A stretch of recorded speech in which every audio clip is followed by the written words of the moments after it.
Okay, everything is working. Let's start our event. Today we have a workshop. Yeah, just a sec. Let's start our event. And today our topic is play like Paul Morphy. We are going to talk about Murphy's playing style. And in order to learn it, I prepared 4 examples for games. Okay, your questions are welcome. What do you want to ask?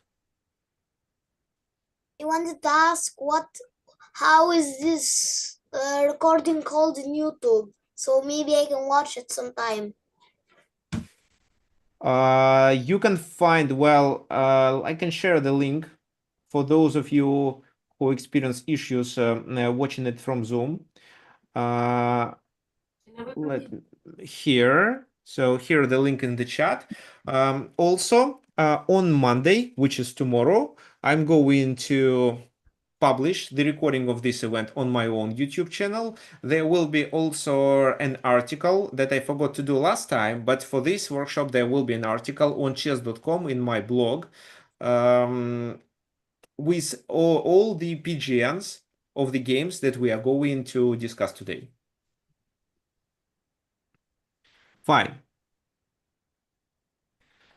What do we know about Paul Morphy? Well, at the moment that when he was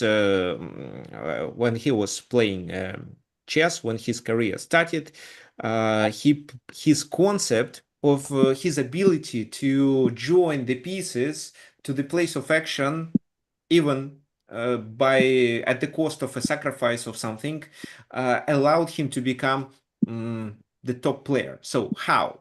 Because people don't even understand it now, but the games are won not because of extra material, not because of a checkmate on the board, but because of the ability of the player to coordinate all pieces together. And at the moment when he was the best chess player in the world, he managed to do it much faster, much more effective than his opponents. So when I was preparing this workshop, I even analyzed the games when Paul Morphy gave a nod. He was playing without a rook and a knight, but still managed to defeat his opponent because of the attack on the king side, where all of his pieces were involved. So what differs Paul Morphy from other players is his ability to coordinate pieces.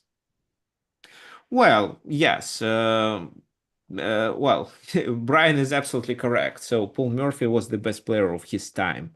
Absolutely. I even have a short video on YouTube devoted to this special chess player. So when I was looking for the best chess player in the world, I was analyzing the games and I was presenting such candidates like Paul Morphy, of course, Emmanuel Lasker, Garry Kasparov, Vishay Anand, Magnus Carlsen. So yeah, you can watch this series of videos on my YouTube channel. His visualization was very strong. Yes, his calculation ability. True. And his approach of playing in the opening stage of the game later became classics for us. And people who don't actually know how to play the opening properly, especially kids who just start playing chess. Well, what they're trying to do, they mirror the moves, castle, or just start the attack immediately. They should start learning chess from the games of Paul Morphy. And if you think it's only me thinking like that, actually not. You remember, I could tell you before that I was working with the GM. Uh, so what's his name? This GM was assisting. Okay, so his name is Lev Gutman. He was assisting to Korchnoi when Korchnoi played the second match against Anatoly Karpov. And he also thinks so. That's those who should, those who want to learn how to coordinate pieces should start learning chess from Paul Morphy's games. So that's the reason. Well, The workshop needs a theme. Yes, yes, exactly. So uh, uh, I I also prepared like 10 new topics for our next workshops. Uh, so I'm going to share them. I'm going to, well, every time I announce the topic of the workshop. However, guys, I will probably say it later, but the workshops are free. However, if you want to support this content, you can always donate. Moreover, you can donate and tell me the topic of that you want me to cover on the next workshop. So I'm very likely to cover it if you ask me. Fine. Let's take a look at one of the games first, and then we will continue talking about his style. Okay, the game that Paul Morphy played against John William Shelton.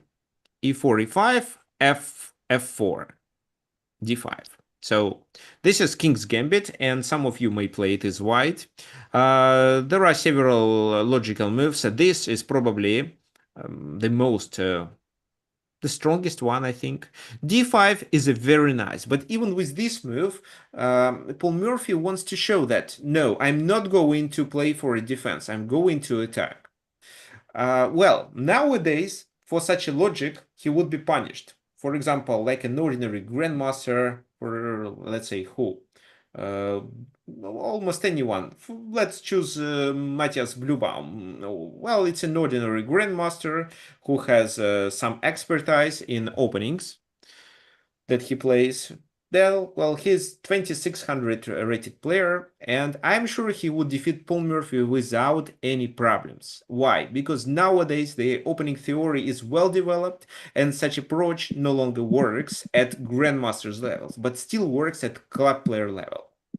So yes, coordinate your pieces, look for initiative, and later you can convert it, especially if you play with a shorter time control, a blitz or rapid. Yeah, so of course, if the Paul Murphy had access to this theory that is known nowadays, he would be stronger. But Yeah. his approach wouldn't work so well. He will have to change his style, and maybe if he changes his style, he wouldn't be as strong as like Magnus Carlsen or even Hikaru Nakamura. But he would be one of the top players for sure. Okay, so what happens then? Black offers a pawn trade in the center of this, then that, and the pawn on e4 becomes annoying. That's why e takes d5.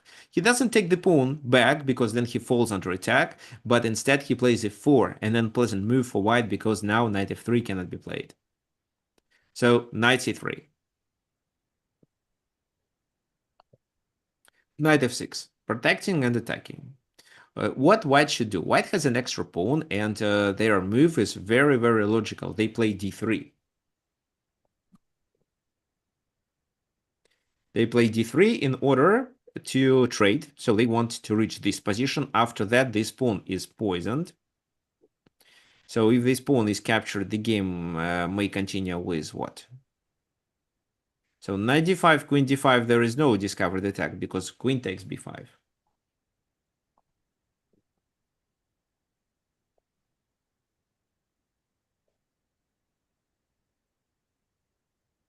So what do you think?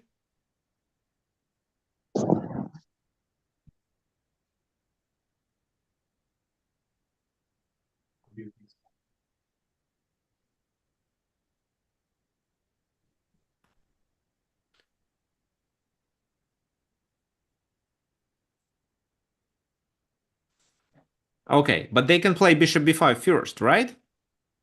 And then queen takes d5. So even if c6 is played, it's queen takes d5. Queen takes d5, knight takes d5, and there is a fork on c7.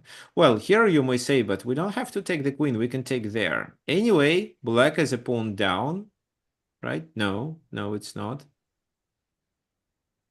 No, it's not. No, black is a pawn down, right? After knight b5, black is a pawn down. And white should be winning. So, of course, Paul Murphy doesn't take it. He plays bishop b4 check, hoping to take advantage of the pin. For example, For example, if this, then knight e4 with the pressure. If queen e2 or something like that, he can just castle.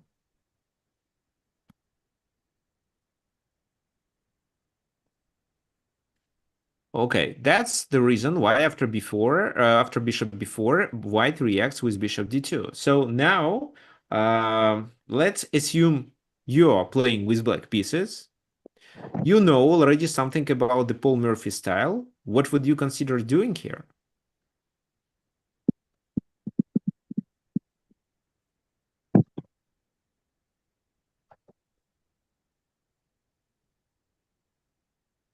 Can black castle?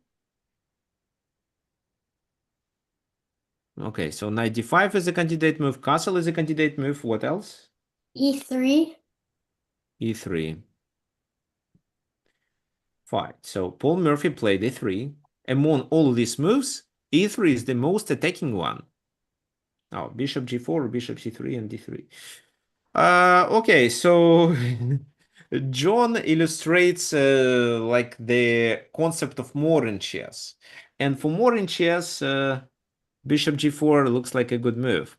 Also, I would say just taking on d3 this time makes sense because you can castle, but then you can hinder white from castling with bishop c5.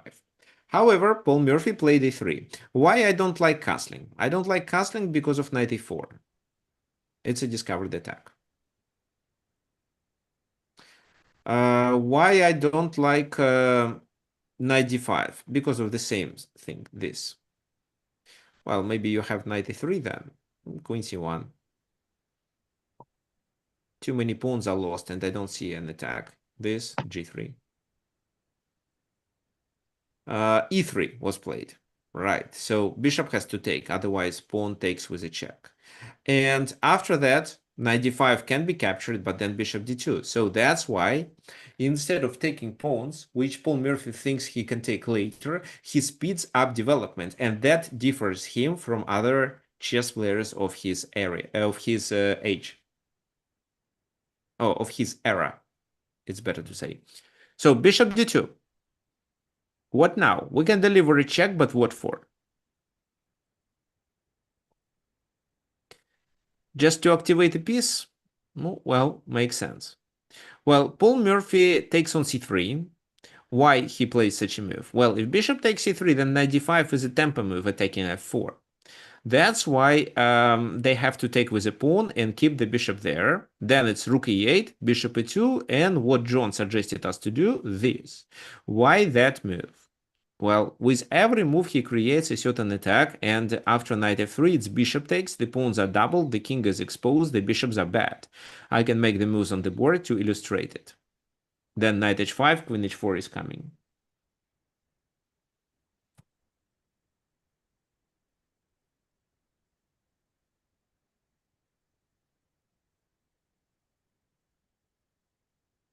Okay, so bishop g4, what do you think they should play?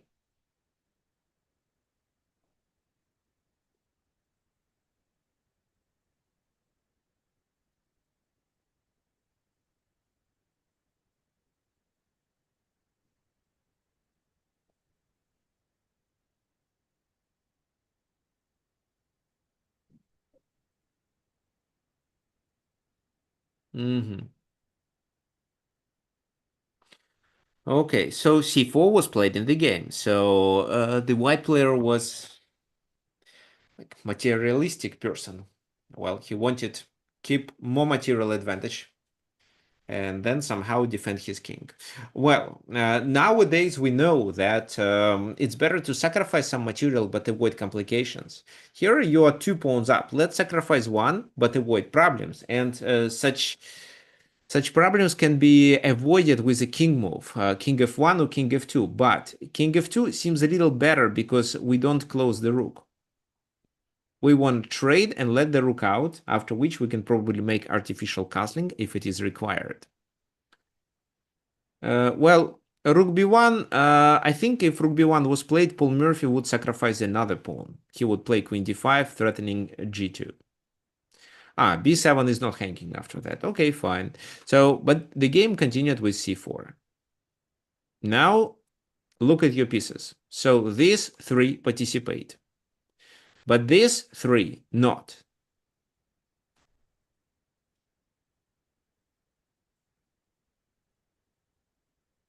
Okay, while you're thinking, let me quickly show you what could happen in case of king f2 scenario. So bishop e2, knight takes e2, knight g4. So how knight g4 becomes a problem for us? I don't think it's a problem at all. Well, I like this move, but maybe king g1 is safer. Because how can you continue this attack? Queen f6, h3, and then the king gets an h2 square.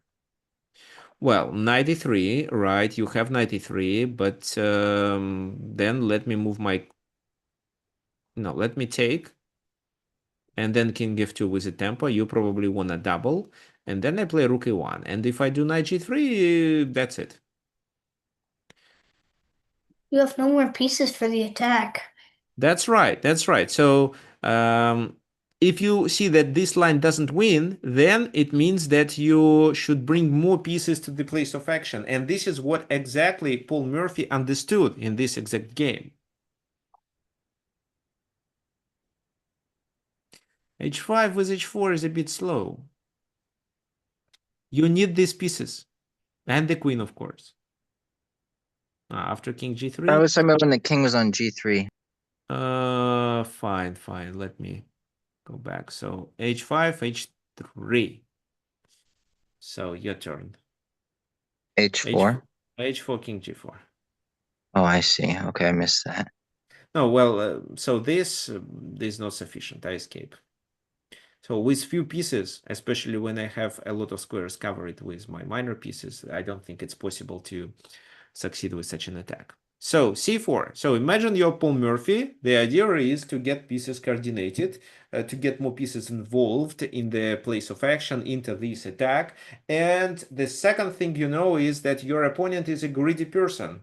He likes material.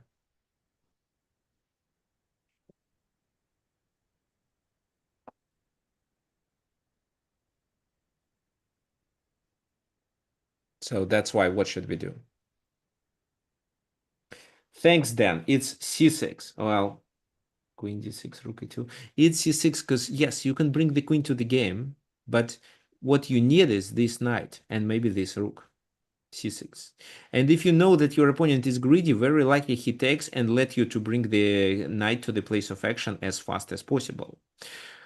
The best way to play was h3, and after that, black could win one of the pawns and have a compensation for the second pawn. But after that, it looks really nice. Knight comes to c6, and this is the next move. So if bishop c3 covering the square, it's still knight d4. How it works. So there is a lot of pressure. Bishop should take, after which the queen is attacking here, and potentially only one. So if they play a random move, I'm sure we can do what? Take once. We can just double.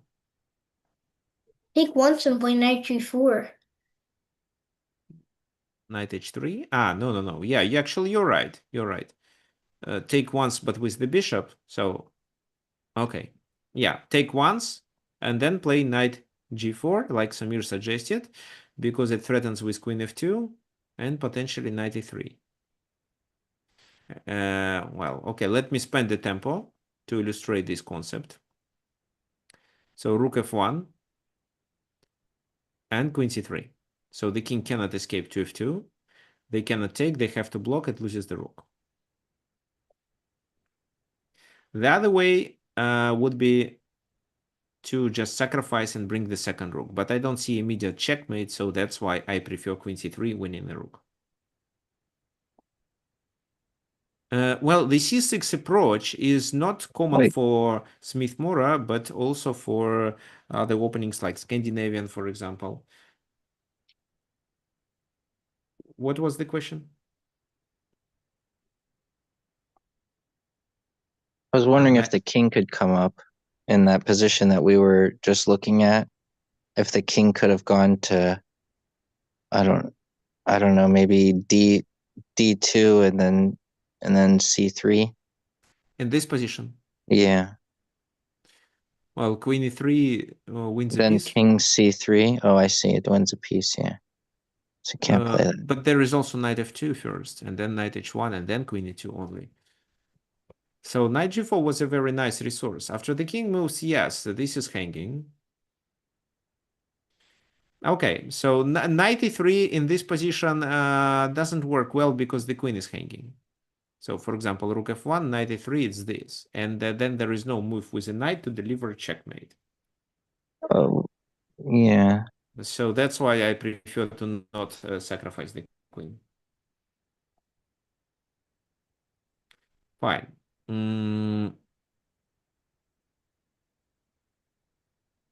Let's continue. Knight c6, and the game it was king f1 played. So your turn. The next move is pretty simple.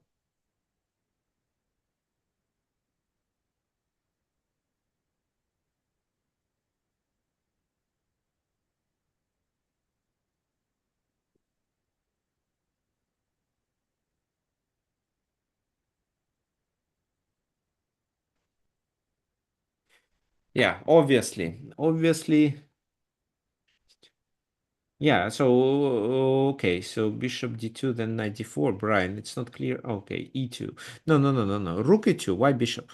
If your task is to maintain the pin, you should take with a rook, and then knight d4, which is a common approach for Paul Morphy. We did see the same thing in the so-called opera game. This is I didn't choose the opera game for the analysis today because I think it's too popular, and most of you are familiar with it, and you know it move by move.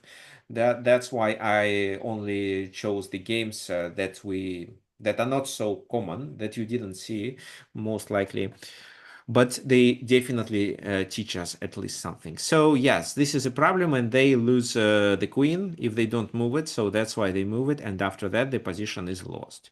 So nominally it's two knights versus rook and two pawns, but the king's position decides the game. For example, king g1. How do you realize your advantage?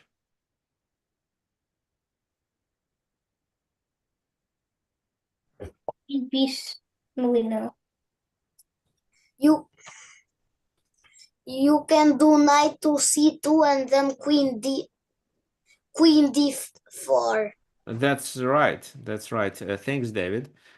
So it's queen d4 here, threatening mate. Bishop e3, queen e3. What else? King e1. What about king e1? How to continue then?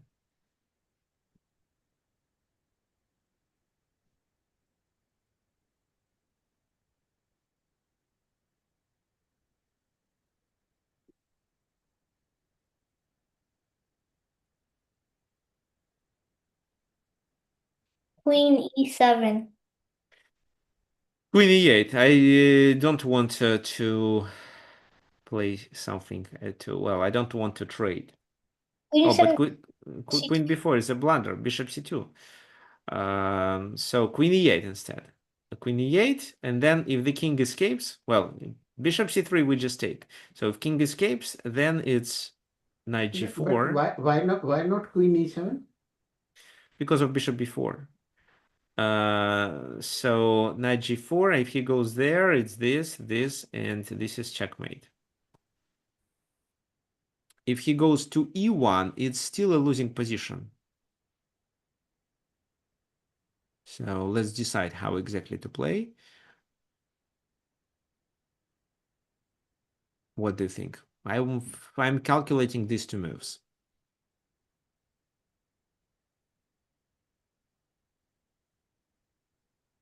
Because, yeah, queen e7 is attractive because you can stay on the light squares. Okay, so Brian suggests queen c6 move instead. What is the threat? Something like knight f3, queen g6, and mate. Yeah, but I don't see a mate there because the king gets this square once the knight escapes. So queen c6, queen g6. No, queen c6, knight f3, knight queen g6. This is an idea. So d6, knight f3, queen c5. No, then the king gets the g2 square, so you should continue with queen f2 and so on. Yeah, let's see. Maybe there is a better way to win. So, okay, so let's say we try this. How do they play? Oh, maybe something like queen e1. Queen e1, rook e8. Yeah, rook e8 is interesting, but is there an immediate win?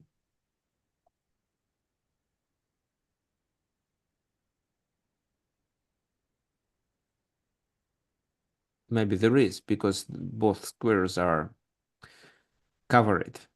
Yeah, I think queen c5 looks good. And the bishop b4, it's already checkmate with knight f3.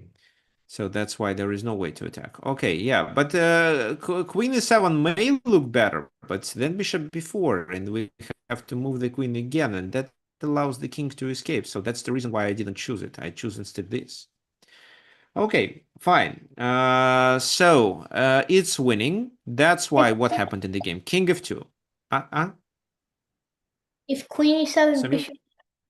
bishop b4, can't you just play queen takes b4 with knight c2? Or even Yeah, but queen then there is no e3. checkmate. Yeah, queen e3 is nice. Queen c1.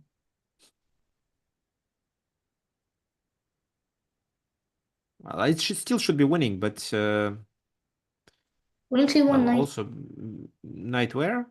f3? knight c2. Ah, and then you win the queen. Okay, then I play this move.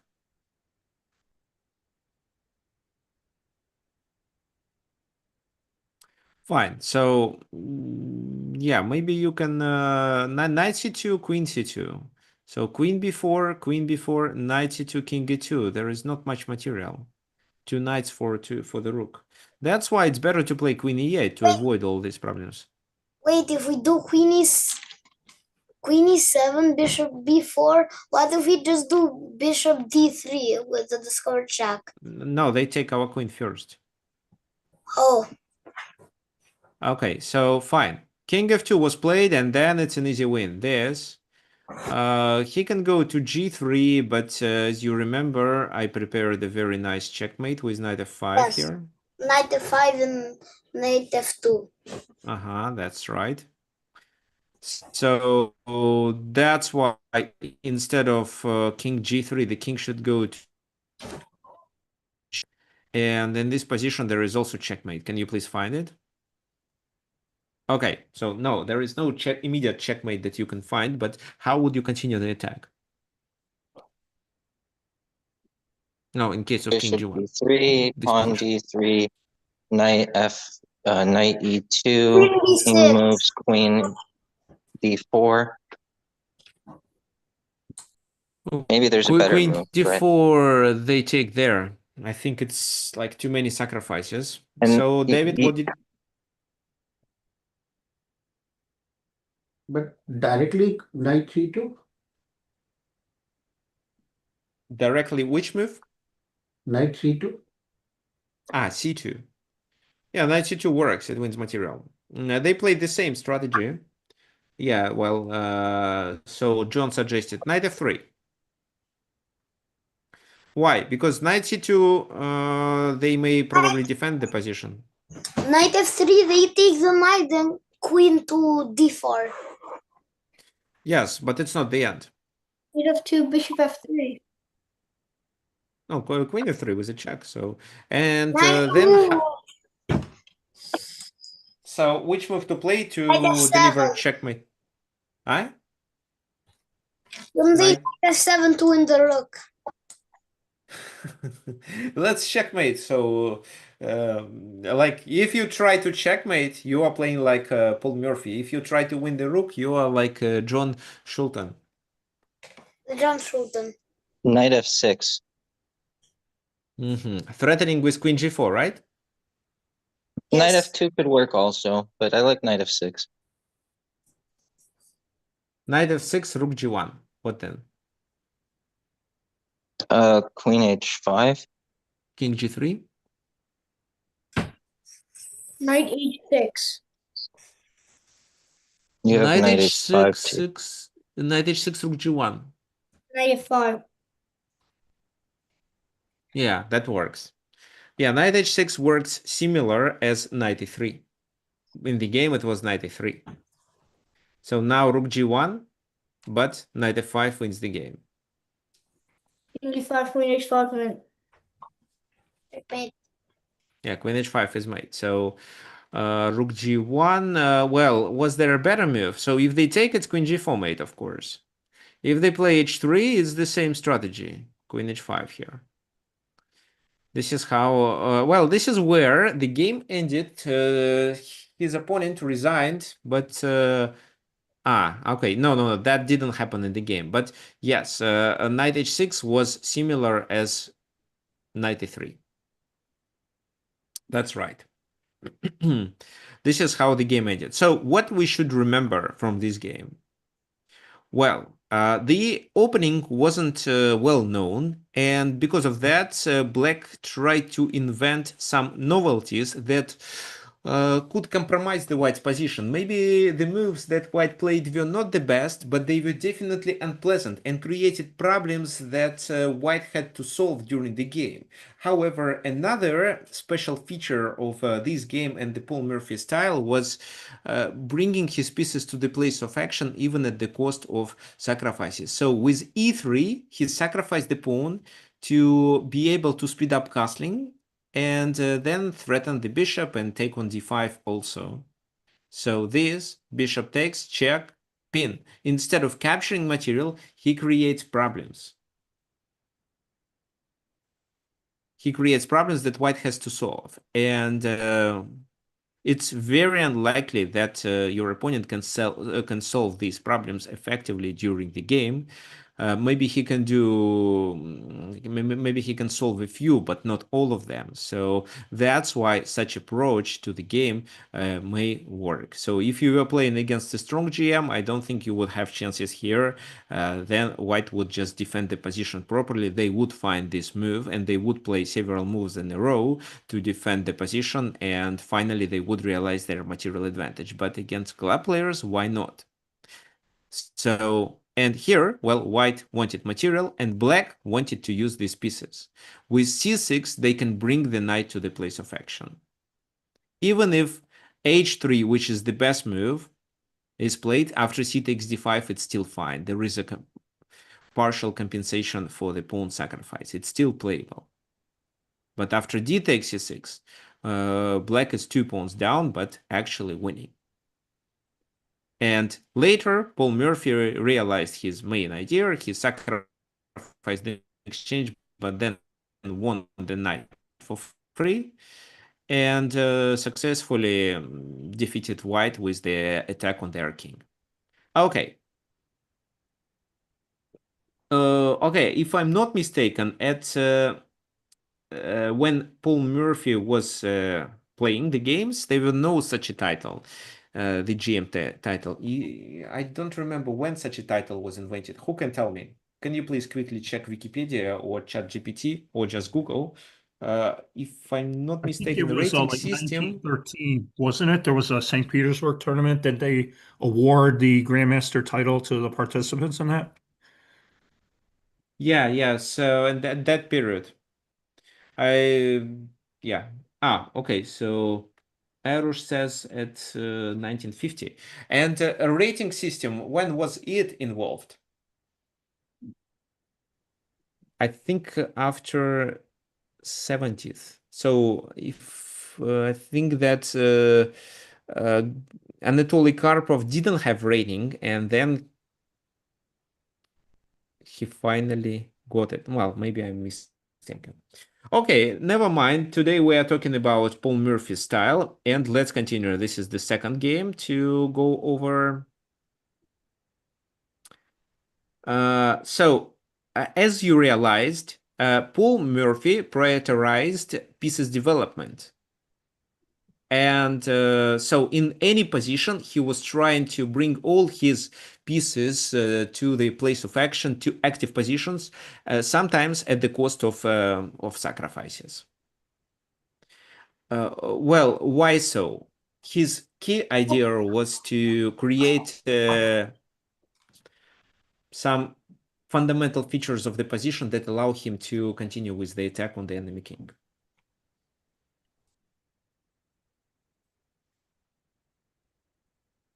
So which tactical features did he use to speed up his development? He sacrificed in order to gain tempo. He made such moves that stopped enemy or slowed down enemy pieces development.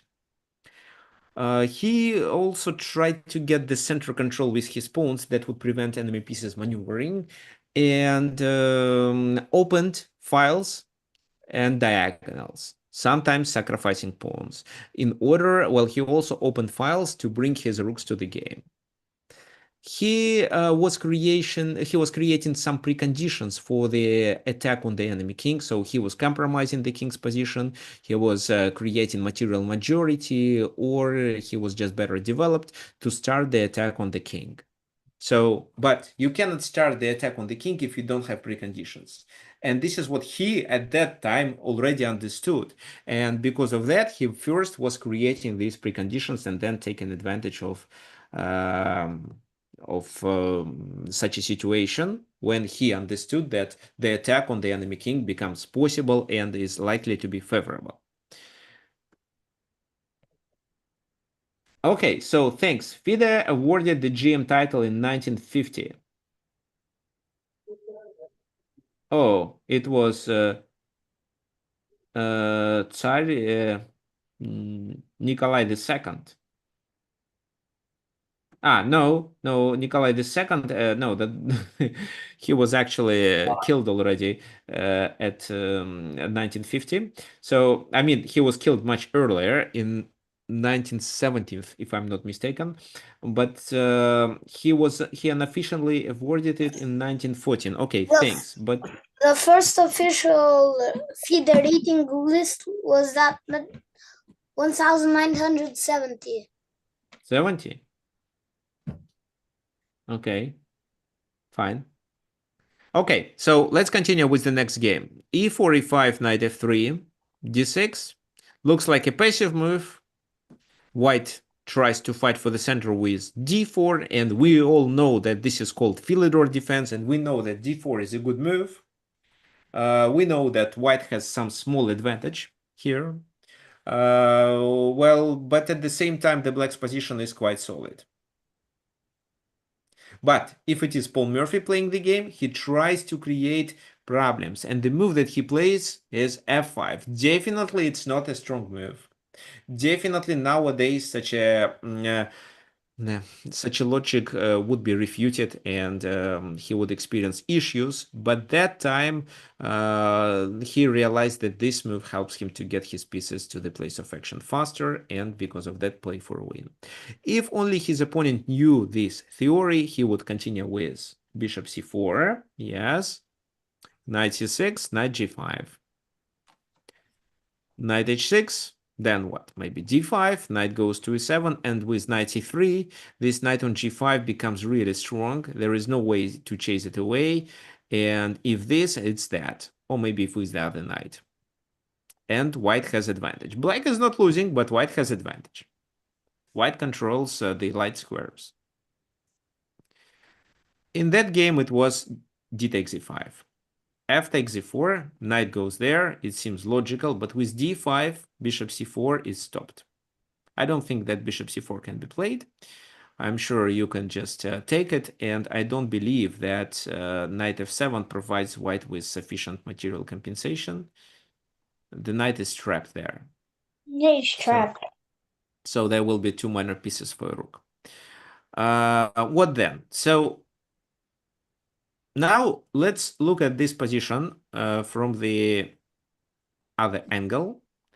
Well, I can definitely say that white is better. But what about you? Is white better here? And if yes, then how white should play in this position?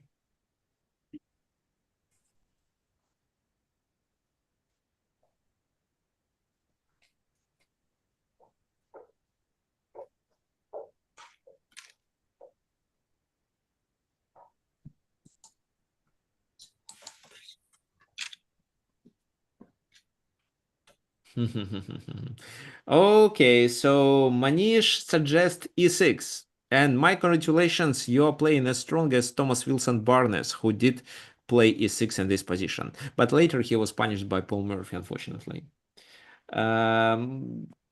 What can we say about this position? Who is better developed at the moment?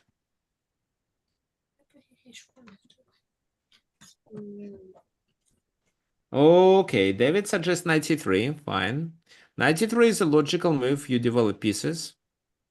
Well, e6 actually is a good move too. But what you should do is c4. Why? Well, if you are better developed, you should open up the position. How does it work? If this move you take there, most likely they would play c6. No, then knight c3. Now bishop b4 to stop it. That's okay. We can continue with bishop d2 and create a threat of a discovered attack. No. Let's play this move. Let's keep this protected. And if h6, it's bishop h5. And if d4, nobody cares, a3. So they take, we take. Better to take the queen first, no? Yeah. So I think that maybe it does make sense to take the queen first. Yeah, I think so. It does make sense to take the queen first to threaten with this. But in this position, not knight f7, but take there, because they were threatening to create a discovered attack. And win our rook and promote a pawn to a queen. Okay, fine. So let's flip it back and continue with what happened in the game. e6 looks like the strong move too. But instead, white better focus on development. Bishop c5. So what would you suggest for white to play?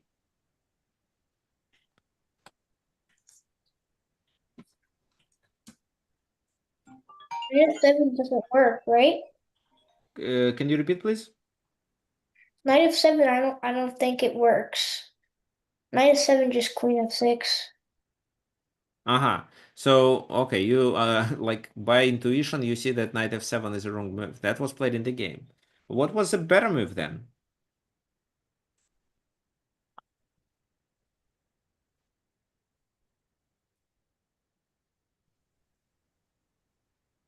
Queen f3. Oh, No, sorry. no. Not queen f3, of course.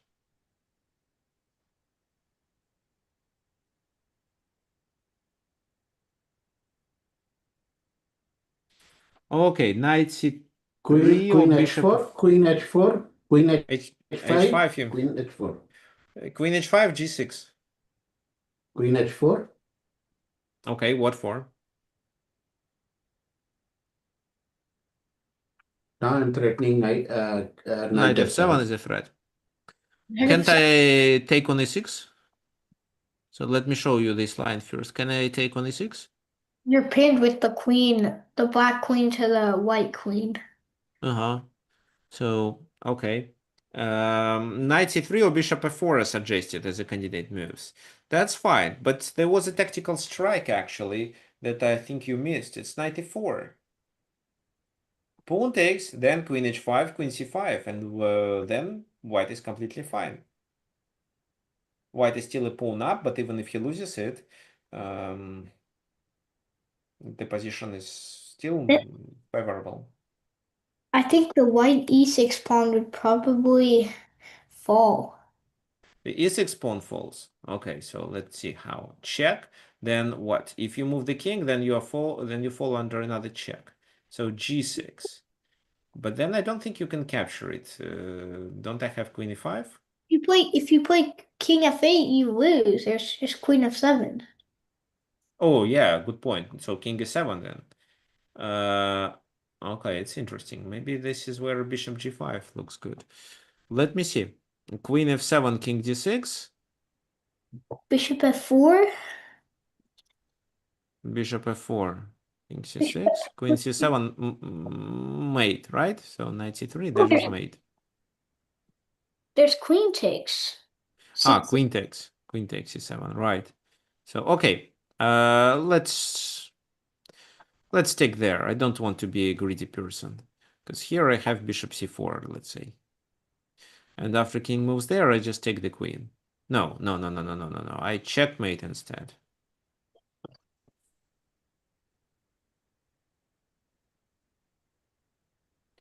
So knight e4 works. Well, okay. Well, if knight e4 wins material, and then you see that you are not punished for that that combination, then you'd better take material, because capturing the enemy pawns, especially the pawns in the center, is also considered as development. So please don't forget about it. Capturing central pawns is also developing strategy. Let's continue with the game. Knight f7 is logical on the one hand, but the rook is trapped. However, they have a strong initiative. Now, in order to cover it, they played bishop e3. What do you think Paul Morphy played?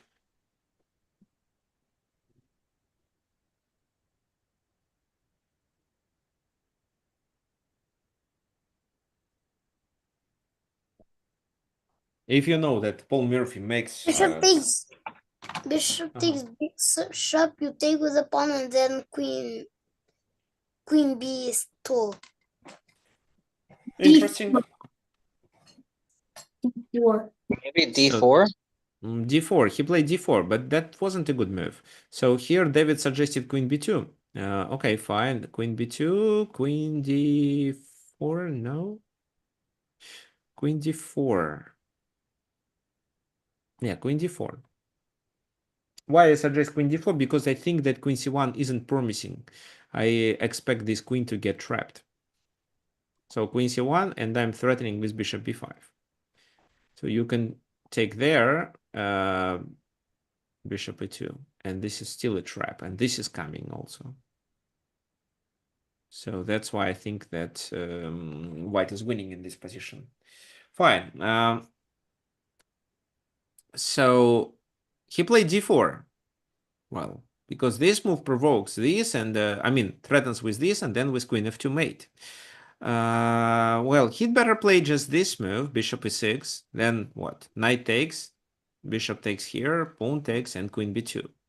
So there is queen d2 in this, queen d4 in this position doesn't look so strong. But even if queen d4 is played, it's possible to trade. The knight is trapped. The knight will be captured, so black has enough compensation.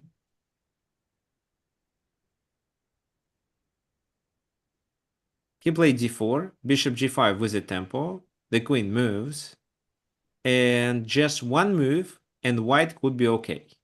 But white, and at that time it was considered that material is better than initiative, so that's why white captured the rook.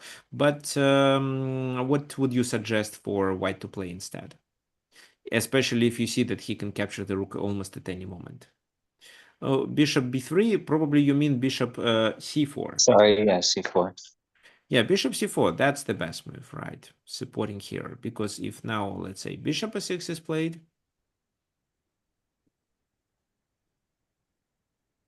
take, and this bishop is not hanging. So white should be fine. But knight h8 was played, this bishop was lost. That slows down the white's development. The bishop cannot go there because of g2. This is actually what happened. And if queen g2 in this position, I think white could try this, g6, this, and king d2. And after that, I think it's checkmate coming. Because if knight e7, it's queen f7, queen f8. Can't stop it. Yeah, I don't think it's stoppable. Yeah. You didn't have e3 there? I do have, but how does it help? You can do queen f8 because the bishop is there. Yeah, I'm gonna take here first. Yeah, I don't think a3 helps because there is no second check to continue the attack. Bishop b4, as c3 takes, knight takes, and even the queen is hanging. So this. Then let's find take. King e7.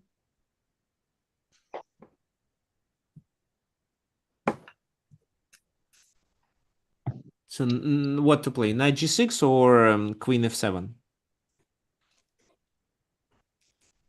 Let's play knight g6. King d6, queen f8. This has to be winning. Yeah, too many, Or they too could much have gone material to the other way though, right? Or no? To f6, yeah. that way. Yeah, but I think it's losing. Look at the pieces. He has 3 pieces.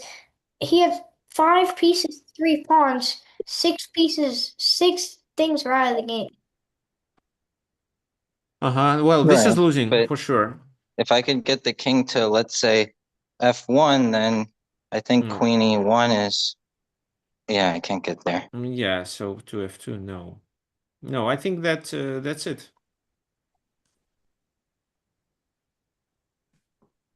So what you have to do is to move here or there. So let's say here.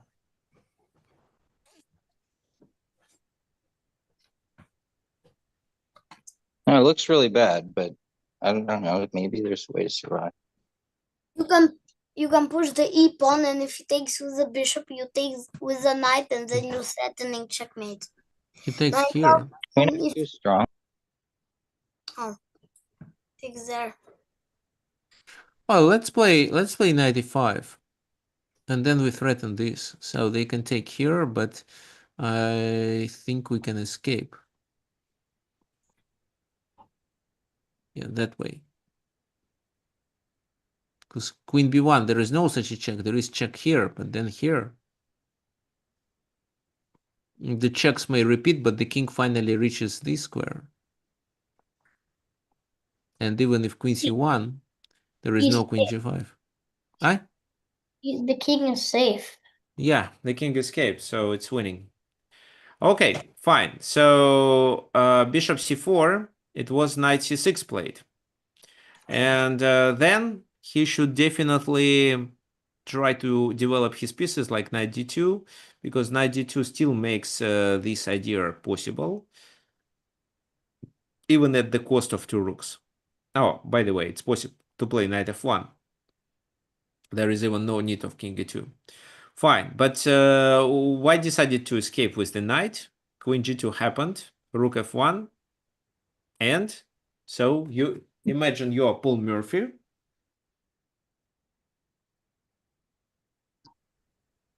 What would you play here?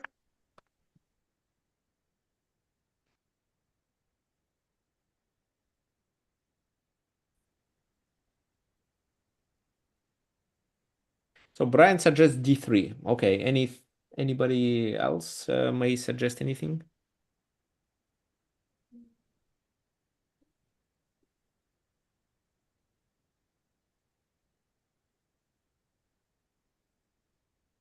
e3, d3 or e3. How does it correspond with the concept with the Morphy's playing style? So what Paul Morphy is usually doing? If he doesn't see immediate win, what should you do? Bishop b4 was suggested by John. John, but your bishop on c5 is good already, so I don't see the point. So bishop b4, c3, let's say. Okay, so Brian, you're absolutely correct. Let's develop pieces and open the position.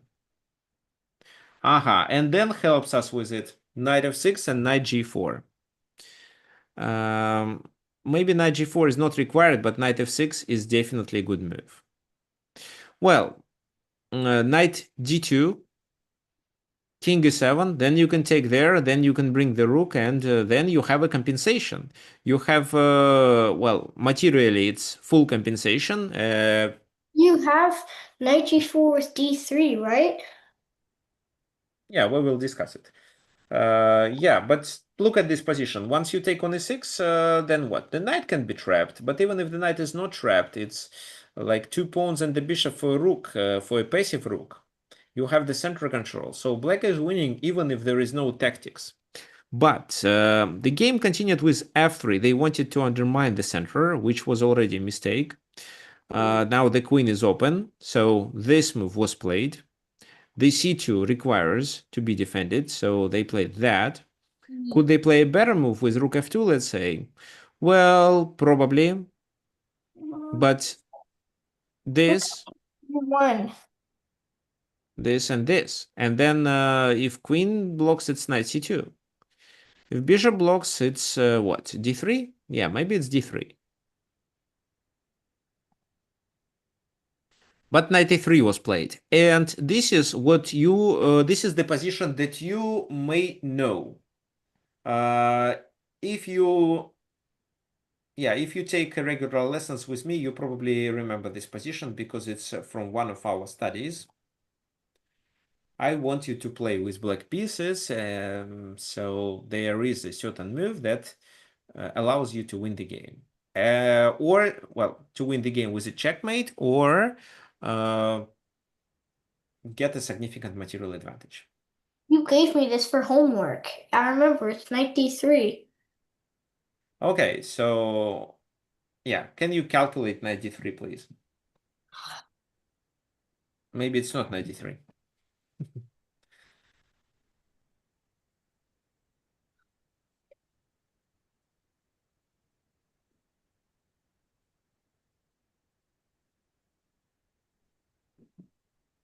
Okay, so Brian remembers it. Oh, No, oh, I don't remember it. Okay. I don't remember this. Okay, so then Brian found oh. a proper solution. It's bishop e6 first. So it's bishop e6, bishop takes e6, knight d3. If they don't want to sacrifice the queen, they have to take with the pawn, but then it's mate. Because if you play queen d3, knight d3 right away, they gonna take with the bishop, and bishop b4 doesn't work so well. You can still deliver this check, but pawn moves, and after that, I think there is queen e4, queen b4. But then queen a4, queen b4, queen d2. Wait, right. That's why. What is a refutation? It's not queen e4. It's a different move. What is a refutation? How white plays to win the game here? Oh, it's knight c2. No, it's bishop b5. Thanks. Yes, with queen d8 mate. Oh, So this, actually, if king e6, it's not mate, but it saves the game. If any other move, it's queen d8. Oh, let's go back. So bishop e6 was played. White decided to sacrifice the queen here to not get checkmated, but there is not much to discuss. Bishop a3, this, d2. If they take, they lose another rook. So they moved. And, well, he just retreated. I think that he'd better retreat there, for example. But he retreated to c5, and with extra queen, he successfully realized his material advantage. That's why the rest of the game is not important. Again, what do we have? So with f5, in a well-known opening, Paul Morphy wanted to create complications that he thought his opponent wouldn't be able to solve during the game over the board. And that's true. Paul Morphy weakened his position, but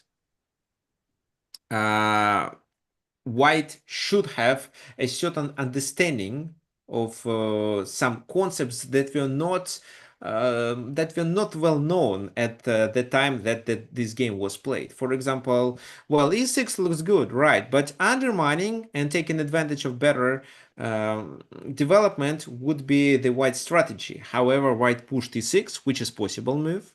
But after that, not knight f7, but knight e4, doing this simplification operation would help white to play for win. But they played that, and this allowed black to force their pieces development, to speed up their pieces development and create threats. So now this important bishop died. What did you want to ask? it gets very risky now. Yes, exactly. And finally, especially after this move, the g2 pawn was sacrificed. There was no counterplay with queen h5, and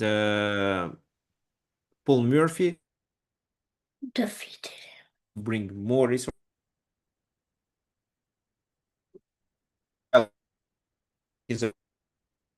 It's cutting out for me. Weaken his position Cutting and okay. It's cutting out for me. Okay. So it shows. Oh, okay. What are you saying? It shows my internet connection was unstable at that moment. Is it better now? That my internet connection was unstable for a moment. It's better. It's better, but it's still cracking. Yeah, it's still cracking a little bit. It's a pity. It's a pity because okay, let's wait for a while. Because it shows that everything works really well. The connection is good. Is it better Sounds now? fine. Sounds fine. Thanks. Okay, perfect. Definitely sounds fine. Yeah, perfect. Let's continue with the next example. What else do we have? Well, what else I can say? There were some strategic skills and I would say strategic approaches that also differed Paul Morphy from other players. So despite of his tactics and his ability to coordinate pieces, Paul Morphy was a more like universal player. If his position was required to play strategically, to pass the game to the end game or some strategical maneuvering, he was doing it. His attack wasn't the goal. With the attack, he wanted to get a material or positional advantage and realize it. However, if the game ended in a nice with a nice combination and the checkmate was delivered, such a game became like what? So a notable game that we learned. But these are not only this is not what he was known. He was also well known because of his strategy. He was understanding the position and playing on the whole board. And the next example was Evans Gambit. So I recommended playing with white pieces. And I can show you. So c3, bishop a5. It's the strongest line for black. Bishop a5, d4. Was. Right? Thought bishop d6 was. Computer recommends bishop d6, is what I thought. Really? Yes. No, bishop d6 is done. It's not a good move. Well, it's solid but passive. So bishop a5 is the best. This is how the vast majority of chess players play. Let me open a book so I can tell you now. There are 59% of all players play in this position bishop a5. And the statistics shows that 26% of all games are winning for black. White wins only 23. And these are masters. 51 ends in a draw. Actually, I can share with you. So if I move it to the side, you probably see it. oh wow. Bishop a5, so the strongest move. The majority of strong chess players prefer it. Bishop e7 is the second strongest line. Bishop d6 only the third, so only 8% plays it. So don't trust to the engine, trust to such players like Wesley So, Anand, and who else? No, let's look at more recent games. Yeah, Wesley So, he plays it. The engine is notably like sometimes inaccurate in openings if there's not a concrete tactic available because there are just so That's many right. possible lines to That's calculate. right. That's Okay. absolutely right. So don't trust the engines in the openings fully. All right. Okay, what else? But if you look at the lead chess club player statistics, so here bishop c5, but this is a wrong move. And even if bishop a5 is played, look, white wins more often, which only tells us that you can keep playing Evans Gambit and defeat, especially if you know what to play. Let's continue. Okay. So now you see the board again. Bishop a5, d4, that's right. E takes d4. How do I suggest to play in this position? I suggest two moves, queen b3 or castle. For example, castle. If d takes c3, it's this. Putting pressure on that. Then knight c3, knight d5, and Brian had a few interesting games here until he switched to a different opening, I think. That's right. Yeah, that's right. So if knight g7, which is quite solid, then c takes d4 equalizes the position. But I suggest playing knight g5, and if black castles, they lose. It's just a double attack. So h6, knight f7, and they lose exchange. That's why here they have to play, if they play knight e5, it's this, and queen h5, winning material back. If that's why they have to play d5, and that leads to very interesting line. You can take on f7 first, then you can take on d5 and threaten with discovered attacks. So they have to play this move. And in such position, even a slow move like bishop b3 provides white with significant not with advantage. If black plays properly, the position is approximately even. But it's a lot of there are a lot of moments where in this variation black can make a significant mistake and lose the game. For example, queen d6 fails because of bishop a3. This fails because of d6. Queen h5 is coming too. So what's the best move here? Actually, it's this or this. So queen d6, it's bishop a3. White wins here more often. Yeah, well, okay. So if you want details, you'd better check my course on the Chess World. Let me actually share it. Just a sec. Because I recorded a very nice course that I suggest everyone who plays Evans Gambit or who wants to learn Evans Gambit. So where is it?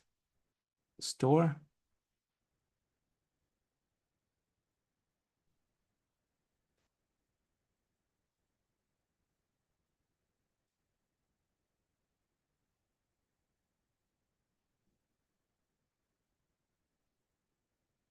Wait. Okay, this one. Play with Evans Gambit. I can share the link with you if you're interested. It's a short course. It's only 3 hours, but you probably, if you want to learn how to play it, you should try it at least. So, and don't forget that if you use my coupon code Victor60, you save 60%. So that's why it's really cheap. It should be like $15 or something. Fine. Let's continue with our game then.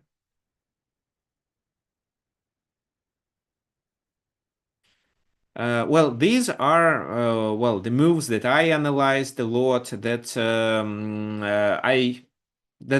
I saw played in the games by strong GMs. I also analyzed it with Stockfish. However, Napoleon Morash, who played this game with white pieces, didn't know all that stuff, and he played e5 that he considered to be a strong move because it stopped knight f6 and partially stops d6, but it doesn't stop d5. And passant queen d6, and now the pawn on d4 is protected. Castles. So on the one hand we can take, but then we have to defend our position after rook a1, let's say. That's why here Paul Morphy speeds up his development. He plays knight g7. An experienced Evans Gambit player would continue with bishop a3, with rook a1, with pressure there, but White just decided to put his pieces into the attack, and he thought that this is how he wins. Actually, no. Then castle. What if queen h7? Oh, queen h7, queen g6? Yeah, queen h5, queen g6. Was there a bishop f7 first, then knight g5? Or it just doesn't work because of the bishop is open on c8. Let me see. I don't think it works. So how? If what you want to continue with? So let's say I play now with this move. It's queen b3. So king g8, queen b3. No, I think it's fine. Queen b3, queen d5. Even bishop e6 there would have been No, probably bishop fine. e6, knight e6, or queen e6. So I don't want to sacrifice a piece if I can save it instead. Okay, so no, it doesn't work. So knight g5, castle, queen h5 fails. That's why he continued with that move. But bishop f5, because the bishop is open. Take, take, and bishop a3. It seems he wins exchange, but no, he doesn't.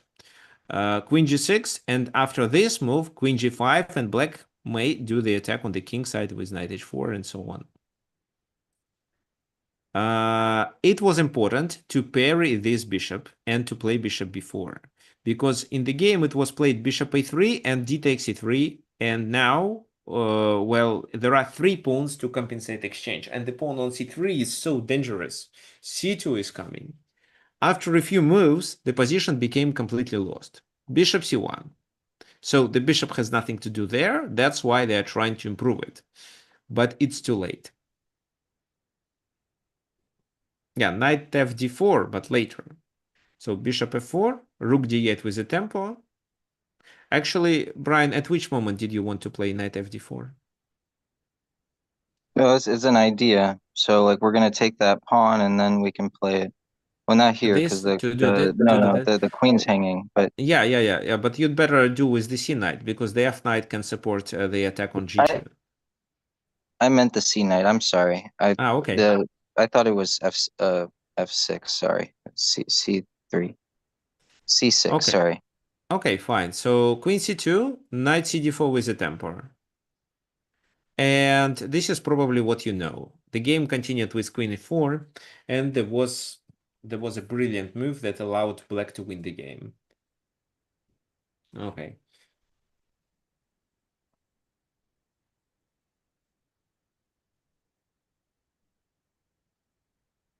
Knight g3. Yeah, so it's knight g3. So it's knight g3, and after queen g6, it's mate.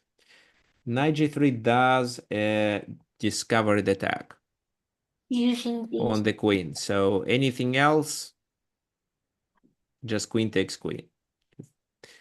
Well, they could try queen d3 instead. Then the game still could continue with knight g3.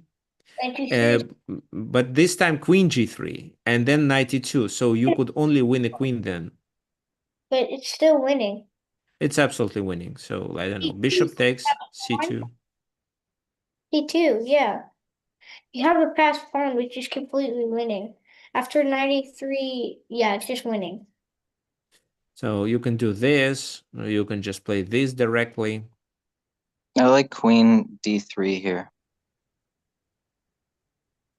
Queen d3 here. With queen d1 idea. Well, yes, it's also possible. Oh, okay. So Richard just purchased my Evans Gambit course, and with my discount, it's only $12. Okay, thank you, Richard, for purchasing. I'm sure you will learn a lot there. Fine. Let's continue. Let's continue. So, what did happen in this game?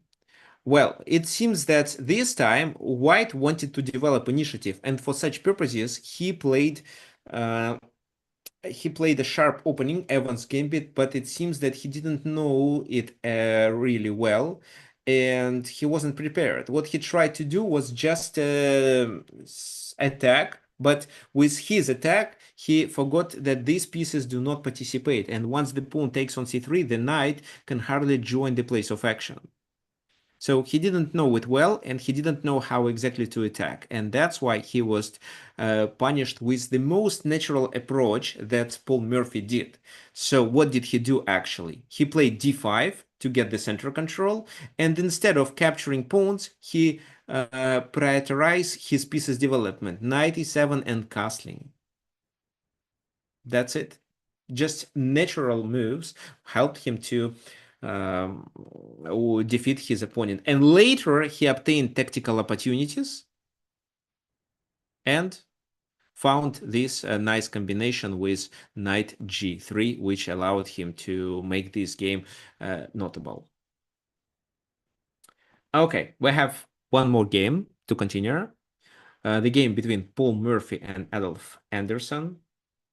Before we continue, let me share the screen. So, as I said, the workshops are free.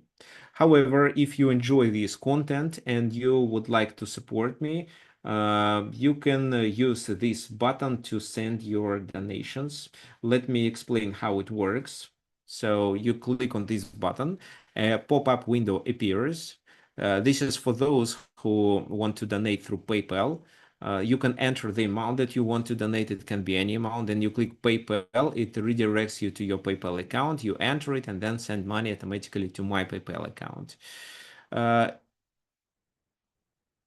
What else? You can try it through Wise. So I know that Europeans mainly use Wise instead of PayPal. So then just go through this link and send the payment to me. My username there is Victor N 394. But yeah, it's written here. So yes, you can send any donation. That would really help me to organize these events better and regularly. Okay, fine. Let's continue with our last example.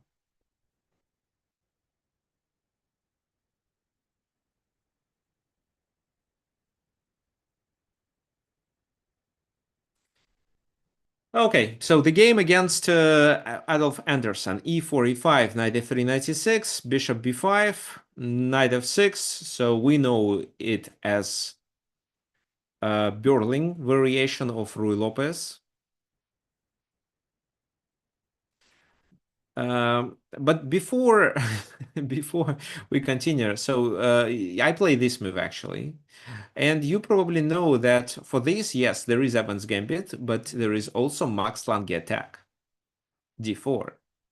And Max Lange was also playing at the same period as Paul Morphy, and he invented this move, and d4 was considered strong. So I actually, I actually have a course about Max Lange attack. Let me show you. It was recorded just after Evans Gambit course. So if you're interested in it too, I can share the link.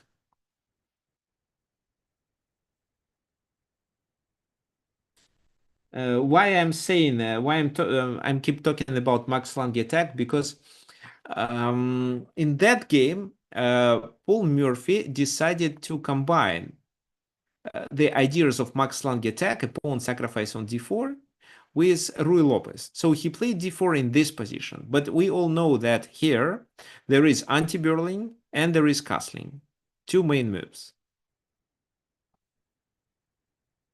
Well, there is bishop c6 also, but bishop c6 is not what I recommend. So d4, knight takes d4. Well, maybe there were better moves and black could just take on d4 with a pawn, but they took with a knight. Knight takes, well, pawn has to take, and queen takes d4 is probably the most natural reaction. But this is not Paul Morphy's style. Paul Morphy's style is to create problems to his opponent. He plays this, and there is no pin, because after such a move, we can castle, and the pawn becomes poisoned. So that's why c6, attacking the bishop. So now imagine that you learned Paul Morphy's style, and what do you think is a good move according to his style?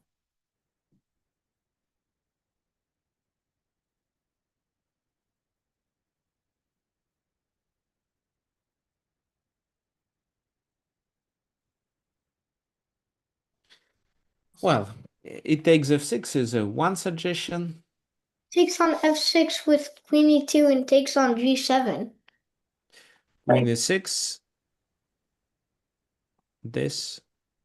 this, and you win another piece. Great. But after e6, he doesn't have to take there with a pawn. Okay, queen a5 can be played, and queen b5, and this check means king d8. So, I mean, it's even not possible. So bishop d2, queen b5, and queen e2, just queen takes e2. So yeah, e takes f6 doesn't look well. Okay, it seems that queen e2 instead in this position. Okay, interesting. But then the knight moves. So knight d5. No, wait. There is also queen a5, queen b5.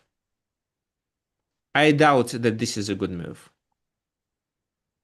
because this move is a problem. And if you play b4, then queen b5. So black is a piece up. Right. So this, king c7. So it seems that Brian and Arush learned Paul Morphy's style really well. It was castling. So this is still a threat, and when the rook delivers a check on e1, it becomes a disaster. So c takes b5. On the one hand, he can take, but then the queen takes. So he didn't play that because the knight escapes. He played bishop g5. The knight doesn't escape. And doing something like, yes, exactly. Thanks, This Brian. is like So, Max Lang. Yeah, this is like the Max Lang attack. Even so the and the, Scotch Gambit, similar. And h6 doesn't work because take, and rook e1. And now the e7 should be, the bishop should be sacrificed on e7. So the number of pieces is even, but the attack will be still continued. So I actually don't know what's better, to take with a pawn, to take with a rook. I think with a rook is better, actually. King f8, and then let's play queen d4, because queen d4 makes this move impossible.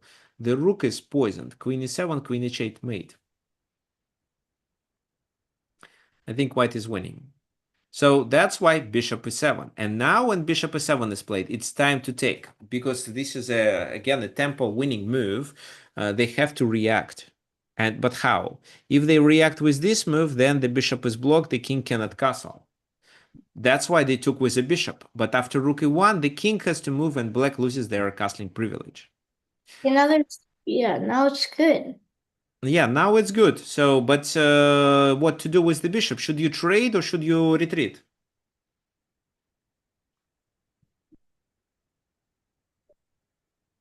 I would take it. Yeah, if you retreat, you lose a tempo and like allow your opponent to breathe. So to make a free move and keep developing his pieces.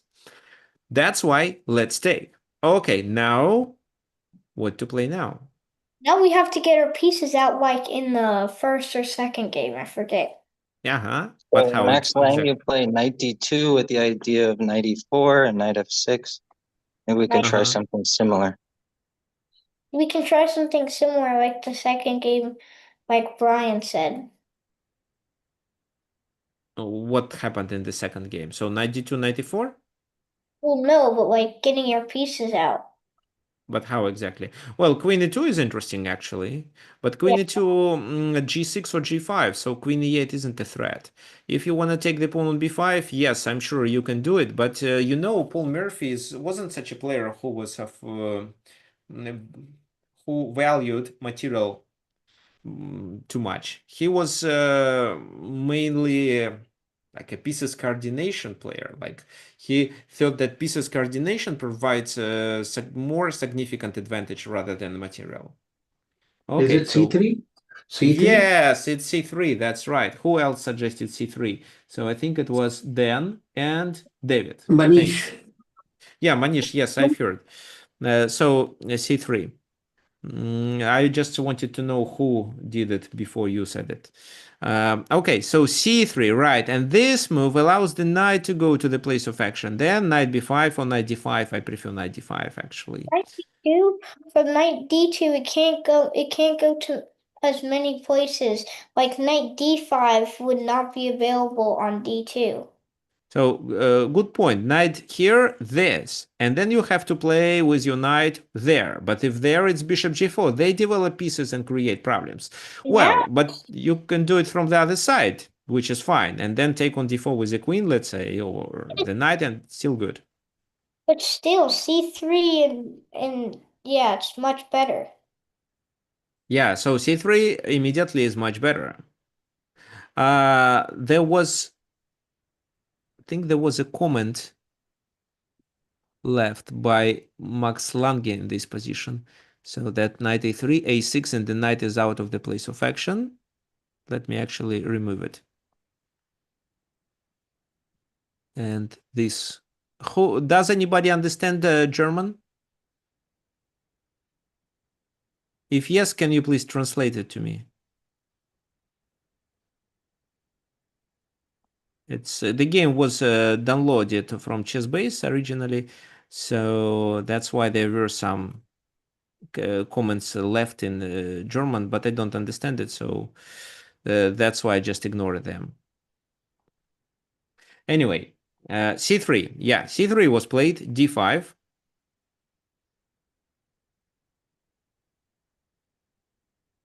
And what? To develop the knight, you just need to take on d4. Of course, with such a king being compromised, you'd better keep queens on the board. So c takes d4.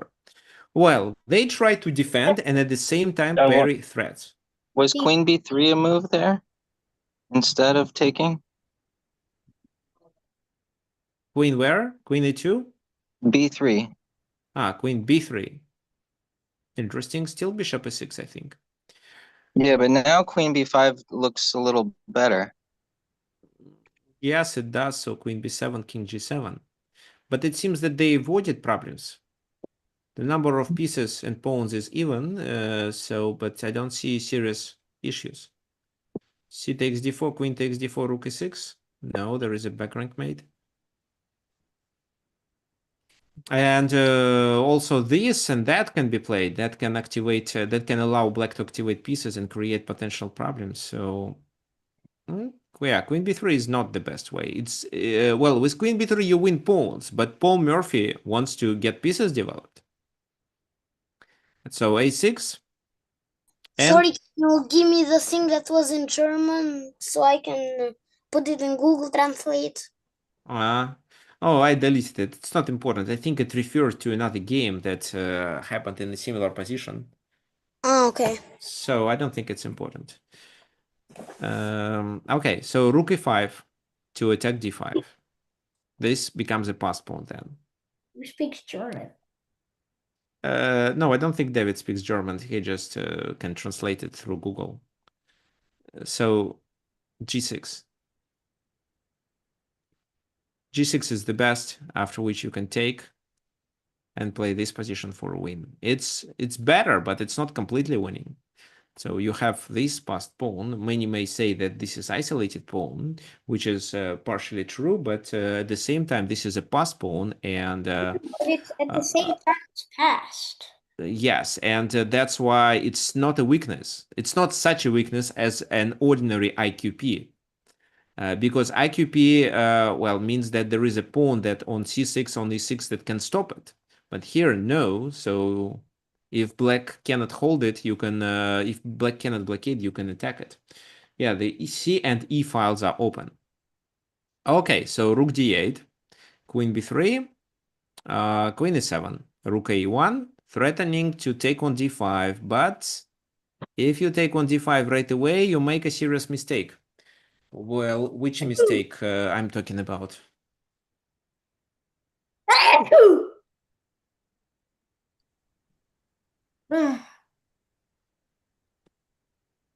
He can take with the rook and now if you take with the queen, he takes with the bishop, and if you take the queen with the rook, he takes with the king and he's a bishop up. Not exactly like you said, David, because the rook takes, and then what? The rook is no, well, then this move can be played, because you cannot, with your queen, you cannot add pressure on this rook. So that's why they take with a rook. Queen d7, queen b4. But, and this is how white unpins. But if you do queen d6, which is a little better, then queen b4 no longer works. Queen b4, bishop d5.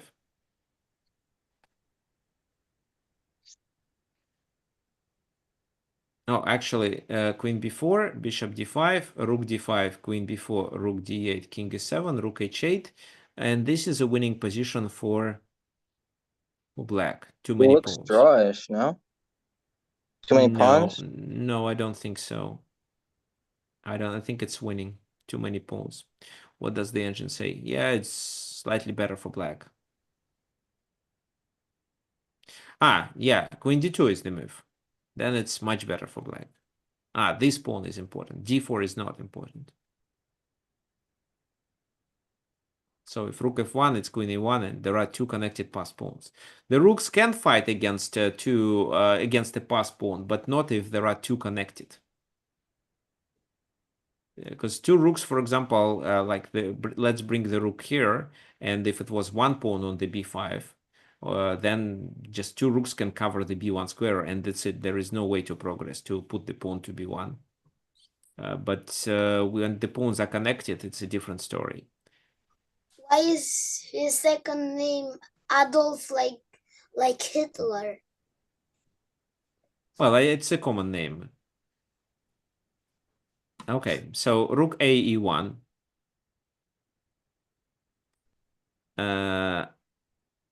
So what then? Yeah, well, g5 was played to try to connect the rooks. That was a mistake. It was better to play queen d6 and defend everything. But g5, okay, so the d5 still cannot be captured. What would you I was suggest? wondering about knight e4. What for? Then well, it probably doesn't work, but I was looking at d5 there. Yeah, I think it doesn't work because what you do is you hang the rook without defense, so they can play this move, and if you take there, they take here. Or you can just take with the rook on d5, right? With the rook on d5. That's what I thought they would play, but I thought that looked okay to me. Yeah. For white? Oh, maybe. Well, I like queen d6. It allows me to keep extra piece on the board. Yeah. Actually, And after rook Yeah. e6.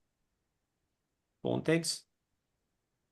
It's Yeah, extra there's rook now. no queen f3 or anything. Maybe queen c3? Queen c3, e5 works.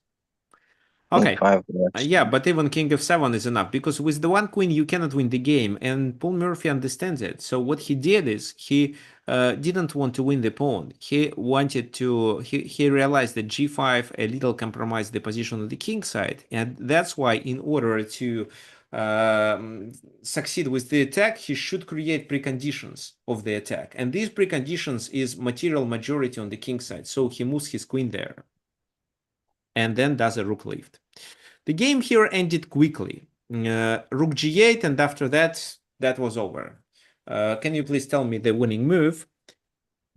Rook takes e6. Yes, it's rook takes e6. Rook takes e6, and then he resigned. Why? Well, because of that. But let's say it didn't happen, and instead of a stupid rook g8 move, black would play king g7. Can you please tell me how you would continue the attack? Rook f3. Okay, rook f3, queen e7. Queen where? I liked queen h5 instead. Queen h5, I'm not sure. Maybe queen no, h6 is required. Okay, we will discuss it. Let's start with rook f3, queen e7 first. Samir, and what then? Here, maybe we could play queen b3 with the threat of knight d5. Again? Well, let's focus on the king side. Yeah. Well, you can maybe try to add more pressure. Well, of course, you can try this. And then I think it's also winning. Two rooks are stronger than the queen when it comes to passed pawns. But when the king is compromised, the queen is stronger than two rooks because of multiple checks and double attacks that can hardly be visualized. So that is a strategy. Yeah, rook f3 is possible. What else? Queen h5 was suggested. That's a tricky move. So rook g5 becomes a threat. Do I have to play h6? And if h6 is at h4, and if it's h4, should I play queen? Yeah, I should play queen g6. Yeah, well, what I don't like about queen h5 is queen g6 move, and then I don't want to retreat. So queen takes, king takes. That's okay for black. So this.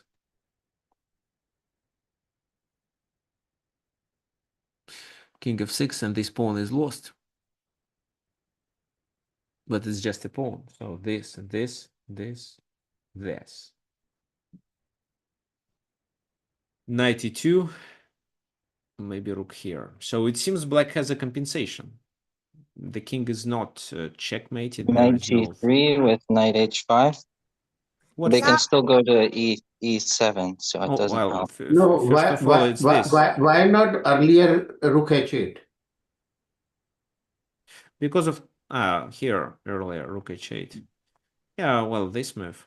So you can do a check, but what There's for? nothing. Yeah, I Look, think that the rook activity matters. look, Uh-huh. when you play 92 with rook c8, now there's just too much pressure on the back rank. The white rooks are kind of stuck on the 5th rank. Right.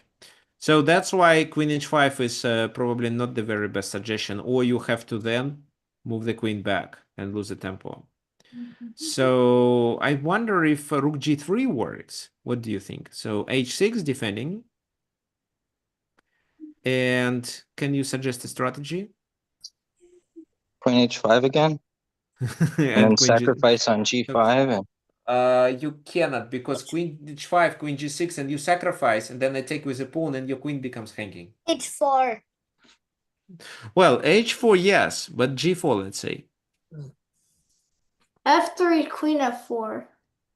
Then we do F3. No, 3 queen f4. 4. Or queen h4. Oh yeah, queen h4.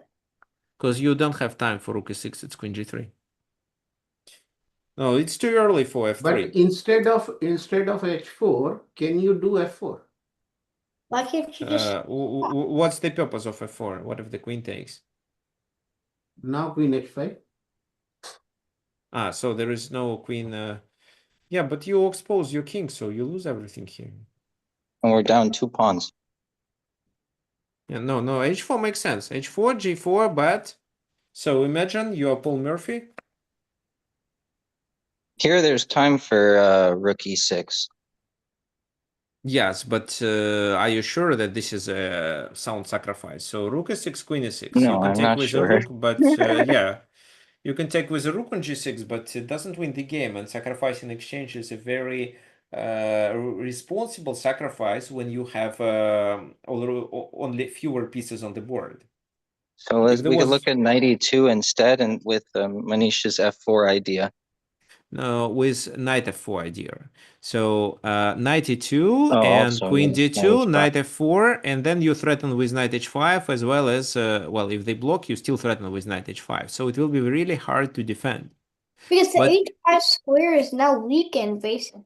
yeah, but all you need is join all pieces to the place of action. So this is what I'm trying to teach you at this workshop. Get more pieces involved into the attack. Ideally, all of them. And in all this game except one, Paul Morphy did the same thing. So in 1 or 2 games, he didn't use the a8 rook, but in other games, he used all of his pieces. And that's the reason why he played queen d1. So he understood that, yeah, let's switch to the king side. Let's do the rook move. Let's bring the knight. This is how he can, because of because of more space, can create a material majority. And maybe he realizes this material majority. So I think that was his plan. 92, bringing the knight to the place of action. Because the black position is just so passive. Right. With this bishop, they don't, they cannot create any counterplay. So even their pawn majority on the queen side doesn't matter. They think they're winning, attacking because Their pawns are so far advanced, but actually it's the white position that is attacking. Wait, but knight f4, queen f4. Oh I yeah, don't queen d2, understand. queen d2, knight f4. H pawn doesn't matter. Okay. So yeah, right now a knight f4 of course doesn't work, but with queen d2 there is nothing that can stop it. Because knight f4 may also threaten to take on e6 and then take the g4 pawn with a rook, let's say. And then you continue the attack without any sacrifices. It's still materially even and the king becomes more exposed. Okay. And if rook Uh-huh. e6, queen e6, then knight f4 still works. Well, okay, so let me play a random move. Knight f4 works for what? You can take there, but I'm not sure if it's winning. If the material was equal here, I would say yes. So we did achieve something. But without exchange, there should be a proof that it works. Because if it doesn't work, then white loses. So all black needs is to trade queens, and then black won't survive. Or white won't survive. Does knight h5 work? In Go which back. position? Right there, knight h5. No, Yes. first of all, what for? You want a checkmate, but I can just play this move. This is one thing. Second, knight h5, queen h5, rook g7, king g7. White should be better, but I'm not sure if it's winning. So knight I was h5, I also looking think at rook is... g5 there instead of knight h5, but I don't think it works. No, yeah, because I wanted to play queen h5 after pawn. Yeah, Yeah, your queen is hanging, so there is no yeah, such a doesn't work. continuation. Okay, fine. So let's finish our workshop for today. We have the next one on we have the next one next Sunday. If you have any questions or if you're looking for coaching, message me at tricksofchess@gmail.com. Let me leave this email, tricksofchess@gmail.com. So I moved to Spain in the end of January. So, but that's why we still have some time to conduct workshops. Well, once I move there, I will also organize next events, but probably we're gonna skip 1 or 2 weeks, but still there will be workshops. Okay. Any questions? No, you already moved there. No, I'm not there. Oh. No, it's in the end of January. I'm still in Argentina. Okay, fine. So thank you for joining and see everyone next Sunday. Bye, everybody.